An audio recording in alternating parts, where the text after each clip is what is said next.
të pa precedent në shumë e shumë vite, por plotësisht të pritshme. Plotësisht të pritshme.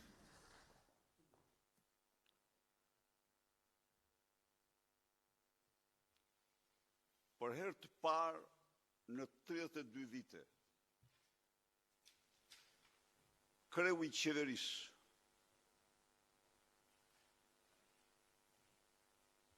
kalon në sulm të hapur kundër ndëshkimit të korrupsionit. Në rastin në cilin ai vetë ka nda paret, ka nda parat.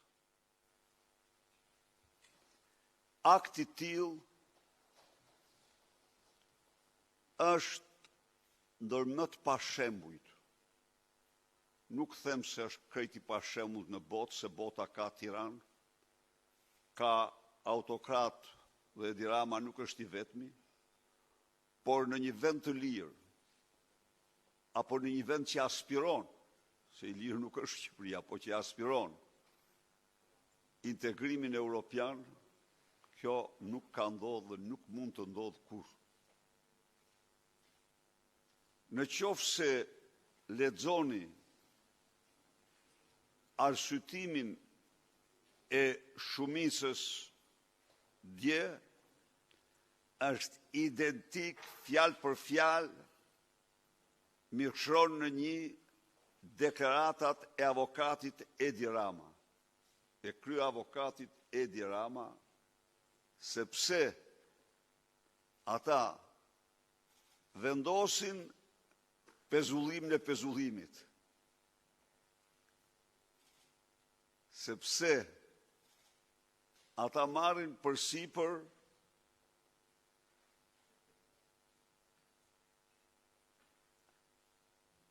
anullimin e procesit ligjor të ankimimit në shkallët e tjera të procesit gjyqësor. Sepse ata morën të mirëqen pretendimin e Edi Ramës se qeveria paralizohet nga pezullimi i lubis. Nuk ka absurditet më absolut se sa ky. Qeveria nuk pezullohet as me një zëvendëskryeministër, as me 3, as me 5 ministra. Këshilli i ministrave funksionon vendos me shumicë.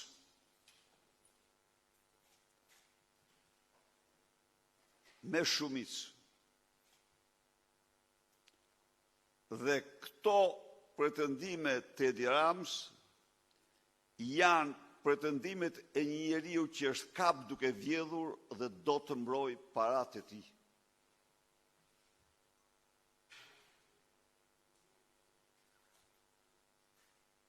Pra, shuhet çdo shpresë se nëpërmjet pushtetit gjyqësor mund të luftohet realisht korrupsioni. Se cila është situata sot me situatën në vitin 2011, unë ju rikujtoj ju dhe çdo shqiptari. Në vitin 2011, një zëvendës kryeministër, i cili po të largonte ministrat nga qeveria, erxonte qeverinë. Erxonte qeverinë. Jo që nuk mendoj në asnjë rast pas jo akuzue me një video falso të manipuluar 28 herë se ai kishte marrë në shfet 760.000 euro, çka ishte absolutisht gënjeshtër, sepse shkresa thoshte, sipërmarrësi thoshte se për shkak të mosbatimit të vendimit të gjykatës, gjykatës apelit për hidrocentralin që më takon, unë kam humbur gjerësot 760.000 euro. Dhe Edi Rama dhe Filip Çakulli i paraqitën këto si 760.000 euro të marra nga Ilir Meta. Por Ilir Meta, për standardet e asaj qeverie, pa kërkuar fare prokuroria heqjen e imunitetit, pa e kërkuar, me datën 14 janar ka ardhur dhe ka paraqit dorëheqjen. Unë nuk shkoj në prokurori si zëvendës kryeministër. Ai që do më hetoj mua, do të më ketë mua qytetar si gjithë të tjerët. Si gjithë të tjerët. Të njëjtin akt ka bërë Fatmir Mediu. Ka dhënë dorëheqjen si ministër, ka dorëzuar imunitetin. Në të gjithë periudhën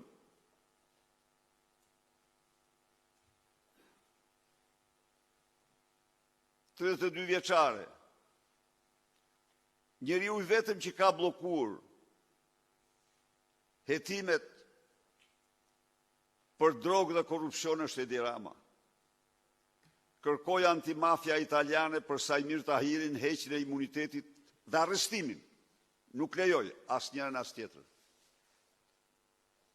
Tani është një me Belinda Ballukun.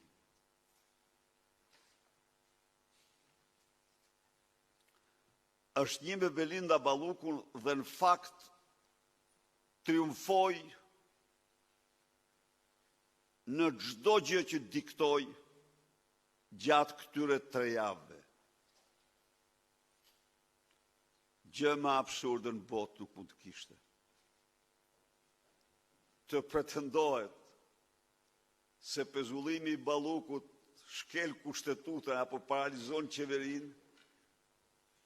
Problemi është se pezullimi i Ballukut çelte derën e portën e ferrit për Edi Ramën, sa i ka vjedhë më shumë se Balluku në atë aferë. E sa i, në të gjitha dosjet, është shumë më rëndë se sa Balluku. Kështu që shpresa se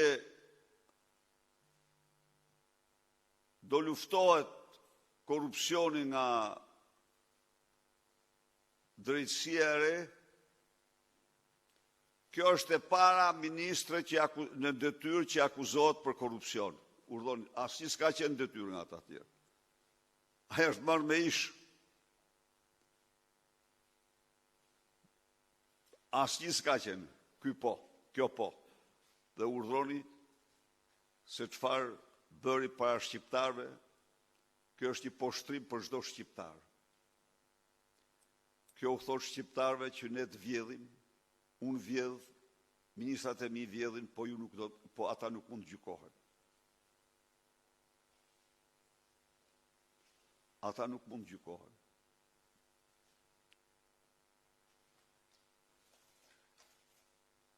Për shkak të tij,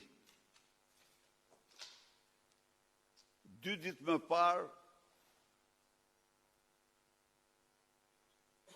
u zhvillua ofensiva diplomatike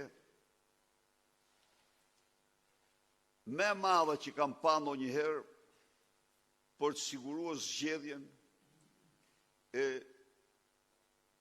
kryetarit të prokurorisë speciale, çka të bën me të drejtë të mendosh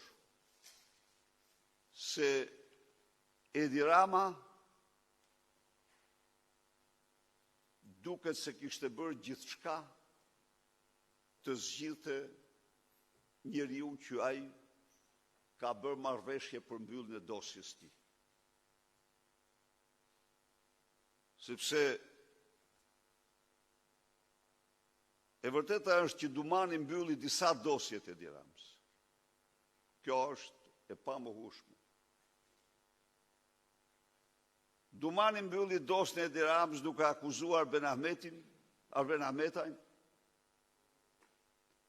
për djegësin e Tiranës, të cilin ai kishte kundërshtuar 4 herë.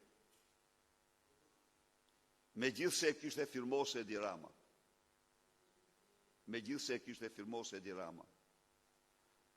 Dumani mbyll dosjen Al-Alabar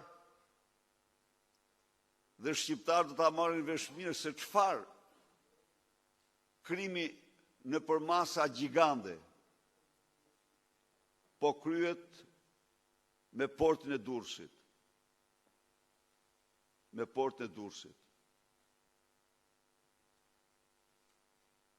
Çfarë goditje të rëndë po jipet çdo shqiptari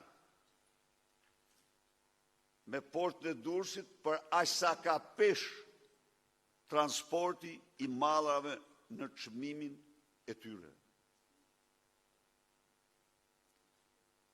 Pa llogaritur vjedhjet e tmeshme që po bëhen. Dumani mbylli dosjen e Olsi Ramës, e nxori tjetër. Pra, Edi Rama duket se duhet me çdo kusht të kishte atë me cilin ishte marrëvesh, por ju garantoj se nuk ka asnjë vështirësi të realizoj skenarin që realizoj me të parin. Nuk do të kemi iluzion.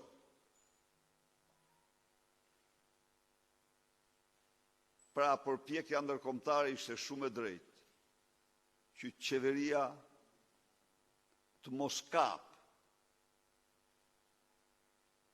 kryetarin e prokurorisë speciale. Por problemi nuk është aty. Problemi është se pse qeveria do ta kap me çdo kusht atë. Pse Edi Rama do ta kap me çdo kusht atë.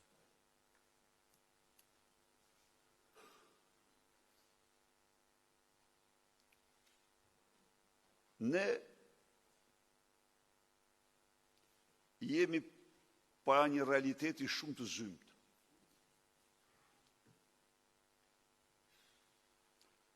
Pra një realitet të cilin vjedhja e shqiptarëve nuk ka ma frena.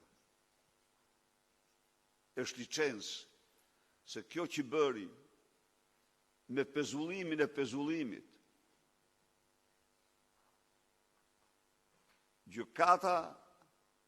gjykata mori përsipër apelin dhe gjykatën e lartë dhe të pezulloi masën e sigurisë.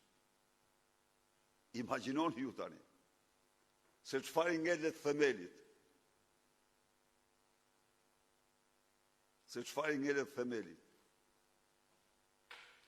Nuk ka akt me të rëndë ai takspaguesve shqiptarë se ky.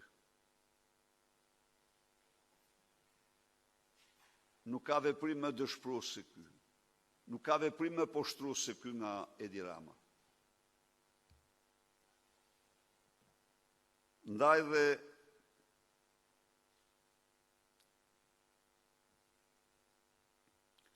kemi vetëm një rrugë. Dhe kjo është rruga e protestave. Kjo është rruga e protestës. Qytetarët duhet të flasin. Duhet flasin qytetarët me protestën e tyre. Sa janë ata që duan të flasin me protestën e tyre? 1.000 në krye. 2.000 në krye. 300 ne aty, por rrugë tjetër nuk ka. Të gjitha rrugë tjera janë rrugë zjarfikshës. Janë rrugë zjarfikshës. Do t'i shohim gjërat si ç'është.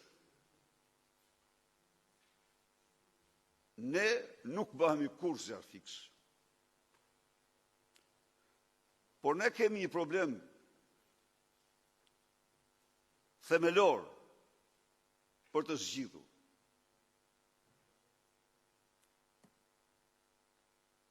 Kemi një problem për të cilin duhet të jemi shumë të sinqertë dhe të hapur. Ekzistencës ose mos ekzistencës tonë. Pse kështu? Pse kështu? Ja u them.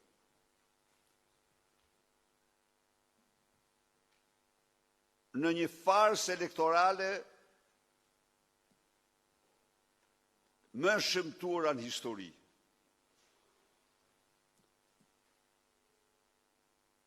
Në një diktaturë autoritare e cila arrestoi në vit elektoral drejtues të partive kryesore opozitare.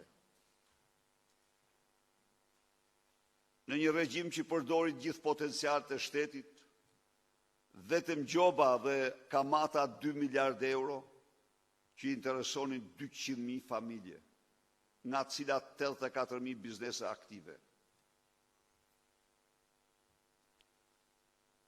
Dhe në këto kushte, shqiptarët përsëri votuan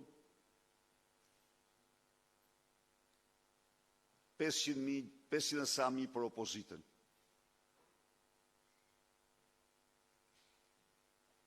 Votuan Partinë Demokratike si parti të parë.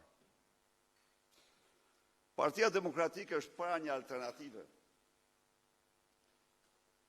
Do vazhdoj të mbetet opozite farsave elektorale, apo do përcaktoj qëllim të saj rrëzimin e këtij armiku tegër të votës shqiptarëve, rikthimin e tyre, qeverinë teknike dhe marrjen me dhe marrjen e vlerësimit të qytetarëve të lirë. Në një vend ku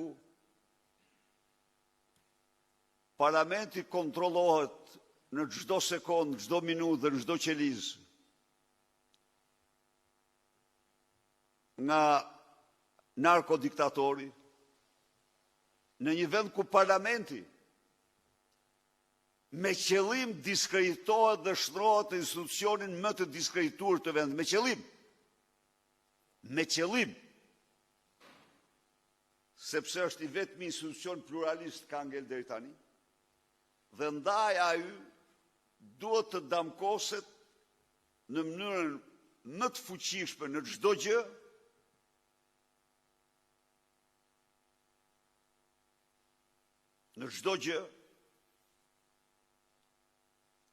në një vend ku mediat janë shtruar në altoparlant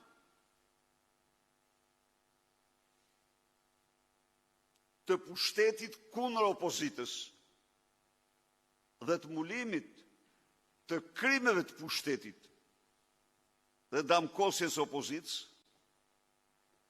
në një vend ku lobingjet zëvendësojnë standardet, zëvendësojnë kriteret,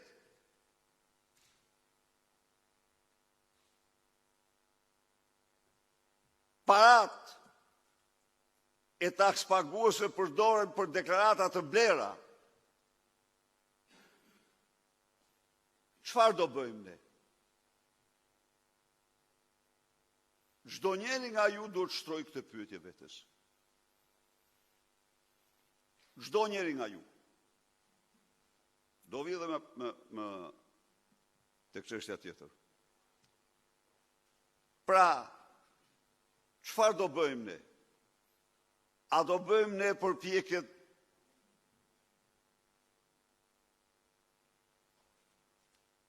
për të rikthyer votën, për të larguar këtë qeveri nga pushteti e cila me vota absolutisht nuk largohet?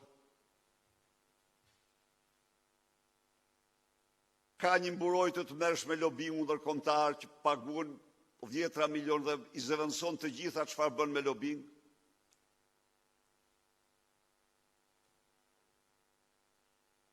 Prestigjozja britanike dje shkruante se është i zemëruar. Lexo lobiun e Edi Rams. Nuk thoshte një fjalë se skandali përfshin direkt atë. Ka bërë me 10 artikuj The Economist për drogën dhe narkoshtetin e tij. Në atë artikull as një fjalë. As për drogën, as narkoshtetin. Po, e falnori përmendte zgjedhjet. Zgjedhjet e kishte gjysmë rrjeshti. Çfarë është ajo? Lobbying.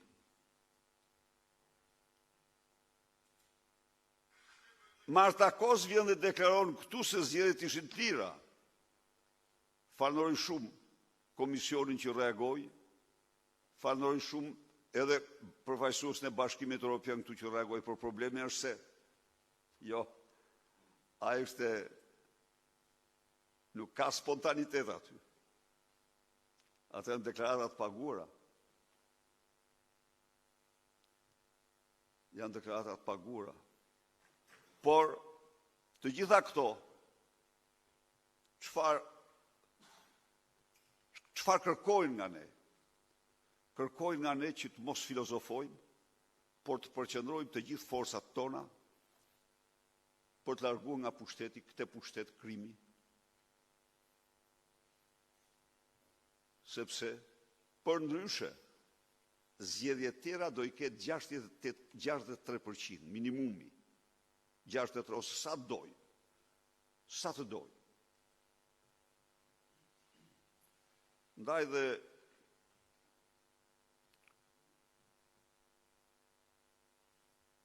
duhet të fillojnë protestat, duhet të besojnë protestës, duhet të organizojnë protestat, duhet të fillojmë sa më parë, i kemi fillu ato që janë te kryeministria, por me datën 22 duhet të thrasim protestë kombëtare. Ata shqiptarë që vinë, ata janë të bekur, të tjerë mund të mos vinë, do vinë më vonë, por ne kur nuk do bëhemi pengesë përkundrazi, nxitës dhe vetëm nxitës të protestave gjatë ditën e fundit që të krijohet qeveria teknike në këtë vend për zgjedhje të lira. Agjendë tjetër nuk ka dhe nuk mund të ketë Partia Demokratike. Në këtë situatë komplekse dhe të vështirë, kemi arritur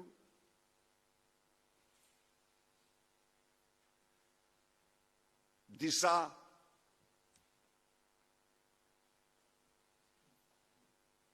arritje shumë të mëdha për ne në këtë betejë.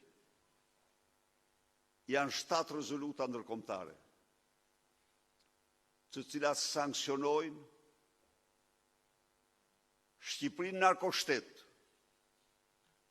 sankcionojnë zgjedhjet farsë elektorale dhe pa u zhvilluar disa prej tyre. Sankcionojnë shtypjen dhe dhunimin e pluralizmit politik. Sankcionojnë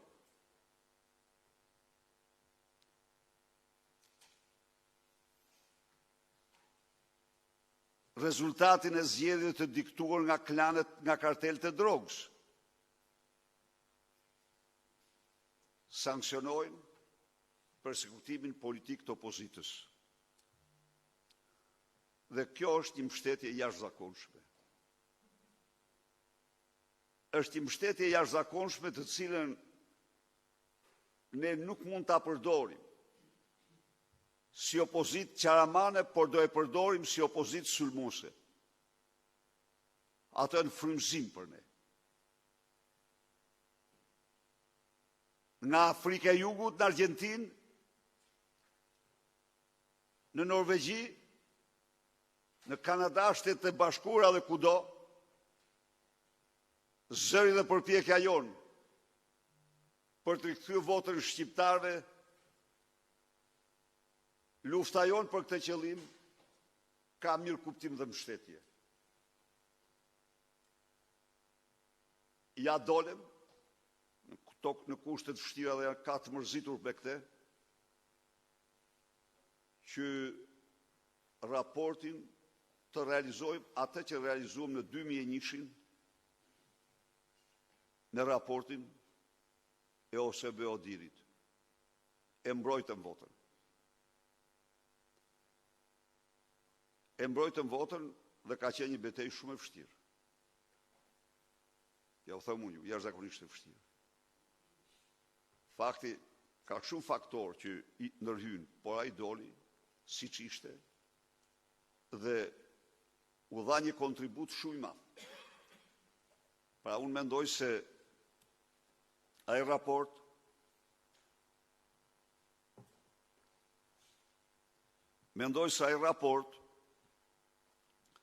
përbën bazën solide ligjore, përbën ligjin ndërkombëtar të përpjekjeve tona për qeveri teknike dhe zgjedhje të tjera në këtë vend. Mazhoranca qëndron mbi zgjedhjet të dhunuara. Është pseudo-mazhorancë, nuk është mazhorancë. Kjo kërkon që çdo njeri prej nesh këtu dhe çdo drejtues ta ketë të qartë se çdo minutë, çdo orë dhe çdo ditë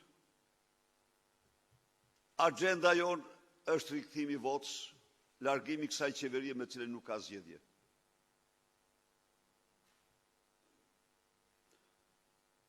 Është sakrifica jonë për të larguar këtë qeveri që nuk ka zgjedhje, që nuk lejon zgjedhje. Është misioni ynë. Kush është në lartësinë e këtij misioni, angazhohet. Kush nuk i përgjigjet dot, delanash. Kush nuk don të ndjehet misionar, tërhiqet. Por kjo rrugë është jetike vendimtare për opozitën shqiptare.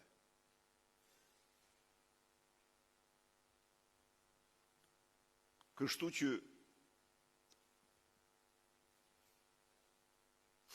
mendoj që data 22 dhjetor të jetë data e protestë parë të përgjithshme kombëtare dhe ne duhet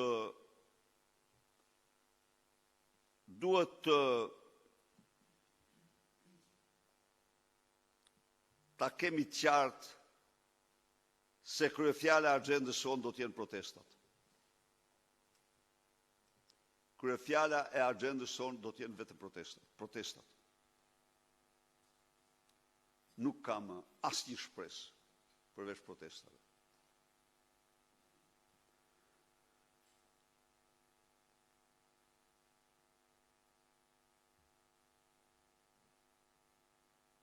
Së fundi,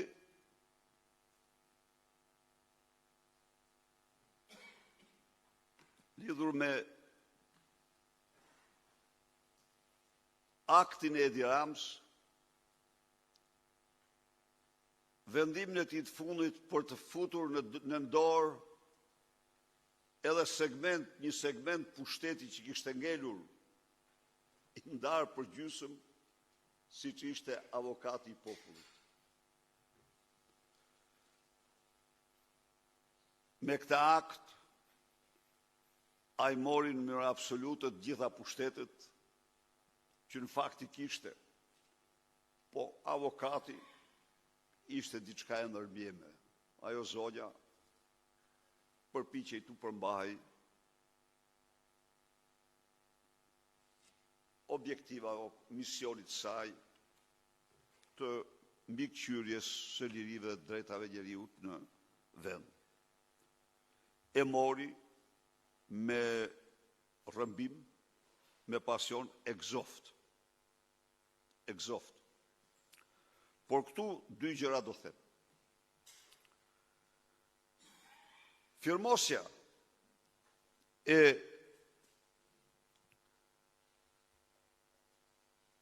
kukullës së tij Endri Shabani, pa asnjë diskutim, ka qenë një gabim i pa diskutueshëm i çdo njeri që ka firmosur. Kjo ka qenë një akt i nxitur dhe një gabim i çdo njeri që ka firmosur. Edhe një herë dje kërkova ndjes para demokratëve, para opozitarëve dhe përsëri kërkoj ndjes publike për këto firma dhe këtë akt të nxitur të deputetëve të Partisë Demokratike. Nuk mund ta bënin atë. Jo. Këto firma u dhanë në një periudhë kur u vendos një koalicion i opozitar në mbështetje të kandidatit të bashkisë për Tiranën. Por, nga ana tjetër theksoj këtu, se firmat janë tërhequr me firmë. Pra, të gjitha firmat nga firmatarët janë tërhequr me firmë, jo me deklaratë publike. Dhe në absolute, në çdo parim dhe çdo ligj, ai nuk është kandidat i opozitës. Firmat janë tërhequr me firmë. Edhe gjerë momentin e fundit, propozuesi ka të drejtë të tërheqë propozimin. Kështu që pretendimi se ishin firmat ato që zgjodhen është i padrejtë. Ishte vendimi e Edi Ramës për të mos respektuar asnjë princip, asnjë rregull për ta emëruar atë, sepse Endri Shabani është emëruar pa asnjë firmë nga asnjë nga përveç dy që janë një parti tjetër që mendoj që dhe ai i ka tërhequr, nuk kam parasysh, pra nuk ka patur kur asnjë firmë nga Partia Demokratike në momentin që është votuar.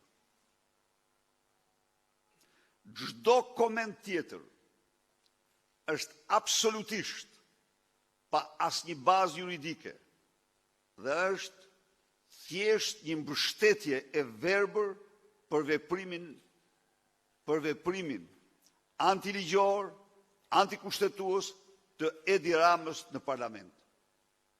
Po marr këtu vetëm anën teknike, teknikalitetin. Kandidatura e Endri Shabanit është votuar pa asnjë propozim nga Partia Demokratike, mbasi çdo propozim i bërë me firmë është tërheq po me firmë. Dhe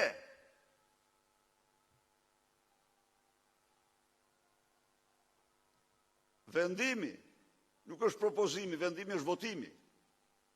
Asnjë deputet i Partisë Demokratike nuk ka votuar për Endri Shabanin. Jo. Gjerë momentin e votimit.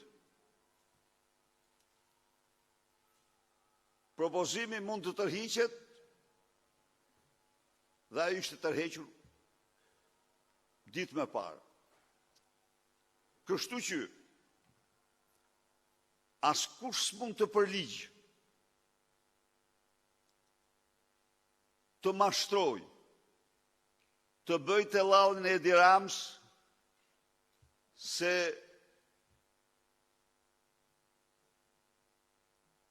e bëri me qenë se kish firmosë opozita. Jo, opozita tërhoqi firmat.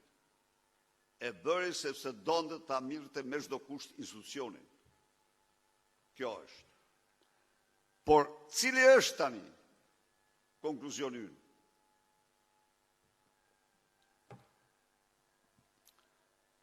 Konkluzioni ynë është se çdo përpjekje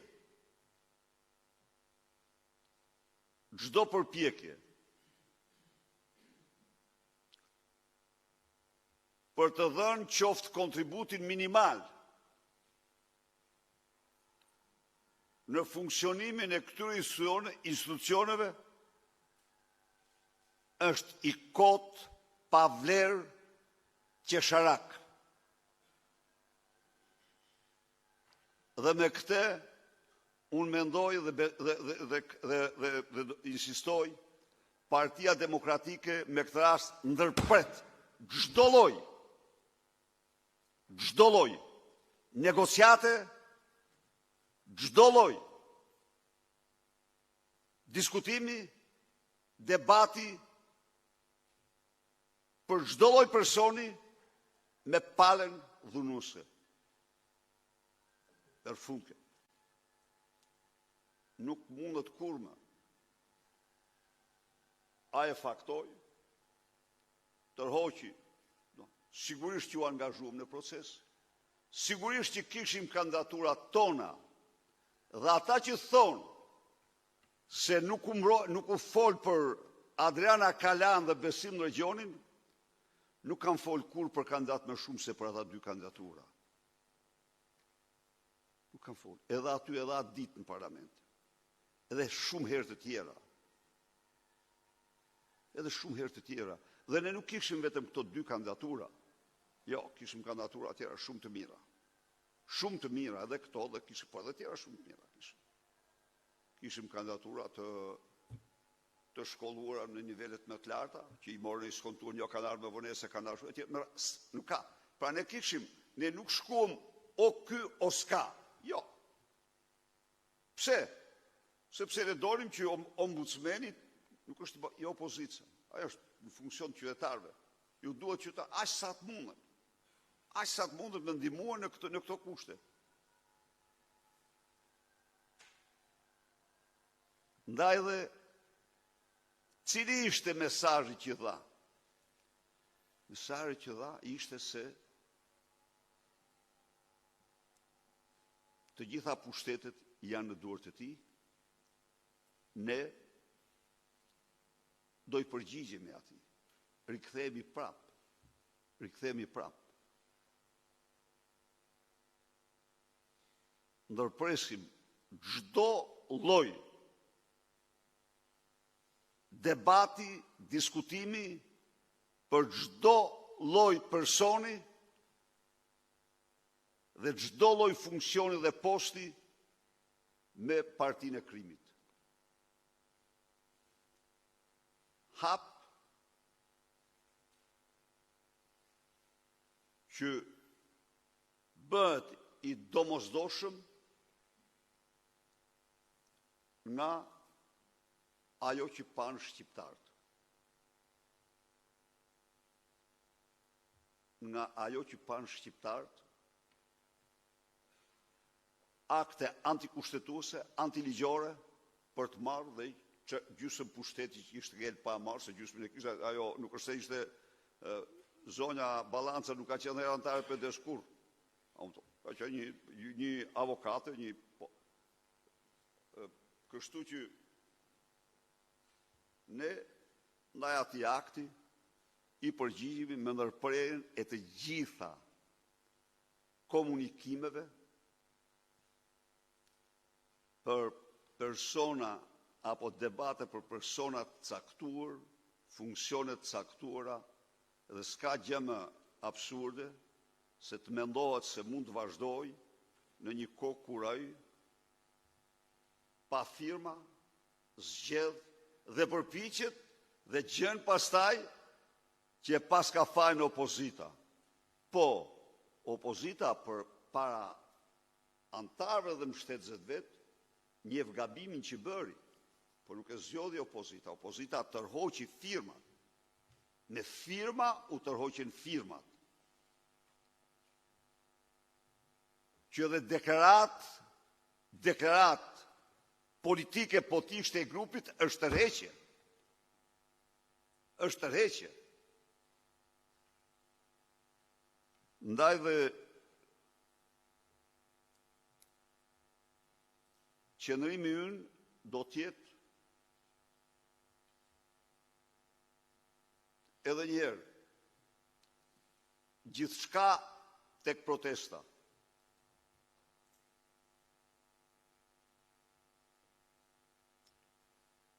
Pra, nuk ka shans kur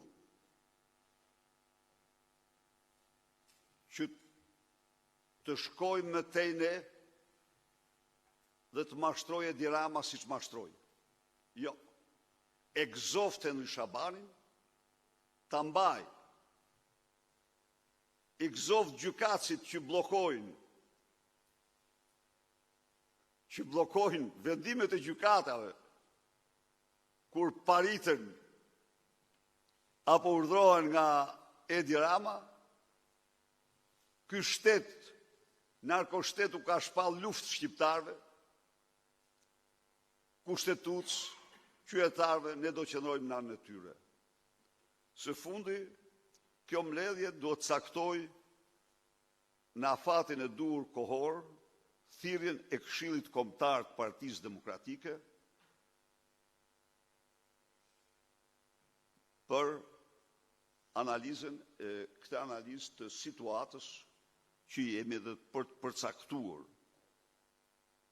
me Këshillin Kombëtar për të marrë vendimet të tjera përveç këtyre, se kryesia është një organ që merr edhe për të sugjeruar edhe vendimet e kryesisë mbi